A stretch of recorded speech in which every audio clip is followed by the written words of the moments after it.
ഞാൻ ഉറപ്പിച്ചു പറയുന്നു, നിങ്ങളെക്കുറിച്ച് ഈ കഴിഞ്ഞ നാളുകളിൽ ഒരുപാട് ആളുകൾ ഈ പുതിയ തലമുറ വളരെ മോശമാണ്, വളരെ മോശമാണ് എന്ന് പറഞ്ഞിട്ടുണ്ട്. ഈ വാർത്തകൾ കണ്ടിട്ടായിരിക്കാം.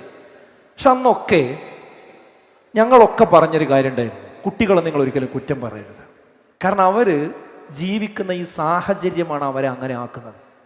അവർക്ക് നല്ലൊരു സാഹചര്യം ഉണ്ടാക്കി കൊടുത്താൽ നമ്മളെക്കാളും അവർ നന്നായി വരും. ഞാൻ പലപ്പോഴും സ്കൂളുകളിൽ രക്ഷിതാക്കളെ യോഗം വിളിക്കുമ്പോൾ പറയാറുണ്ട്, നമ്മളെങ്ങാനും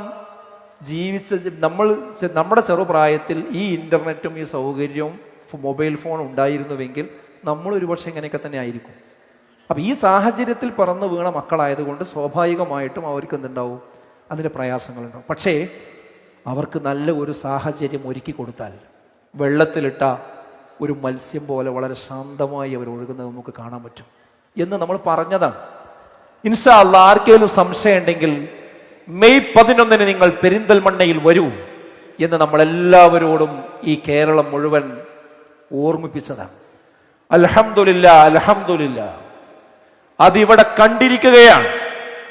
ഈ പ്രായത്തിലുള്ളവർ കേരളത്തിൽ എവിടെയെങ്കിലും ഇതുപോലെയുള്ള ഒരു മൈതാനത്ത് ഒരുമിച്ച് ചേർന്നാൽ അവിടെ കസേരകൾ പൊട്ടിയിട്ടുണ്ടാവും, അവിടെ ആളുകൾ ട്രാഫിക് പ്രശ്നങ്ങൾ ഉണ്ടാക്കിയിട്ടുണ്ടാവും, അവിടെ ഒരുപാട് പ്രശ്നങ്ങളും പ്രതിസന്ധികളും ഉണ്ടാക്കിയിട്ടുണ്ടാവും, അടങ്ങിയിരിക്കണമെന്ന് ആഹ്വാനം ചെയ്തിട്ടുണ്ടാവും, അവിടെ തമ്മിൽ കശപിശയും ഉണ്ടാക്കിയിട്ടുണ്ടാവും, മദ്യപിച്ച് ലക്കുകെട്ട് അവിടെ ആൺകുട്ടികളും പെൺകുട്ടികളും തമ്മിൽ പ്രശ്നങ്ങൾ ഉണ്ടായിട്ടുണ്ടാവും.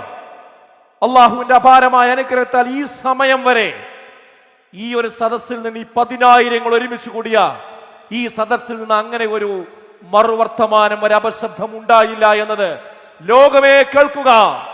ഈ മക്കളെ നിങ്ങൾ കുറ്റം പറയരുത്.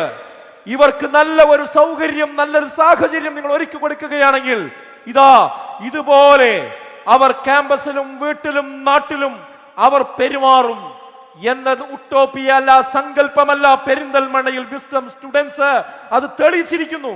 ഞാൻ അവരെ പ്രത്യേകം അഭിനന്ദിക്കുകയാണ്, നമ്മുടെ വിസ്ഡം സ്റ്റുഡൻസിന്റെ ഭാരവാഹികളെ, കൂടെ നിങ്ങളെയും നിങ്ങളെ ഇങ്ങോട്ട് ഞാൻ നേരത്തെ പറഞ്ഞ പ്രാർത്ഥനയോടുകൂടി പറഞ്ഞയച്ച നിങ്ങളുടെ രക്ഷിതാക്കളെയും പ്രത്യേകം അഭിനന്ദിക്കുവാൻ ഈ സമയം ഞാൻ പ്രയോജനപ്പെടുത്തുകയാണ്.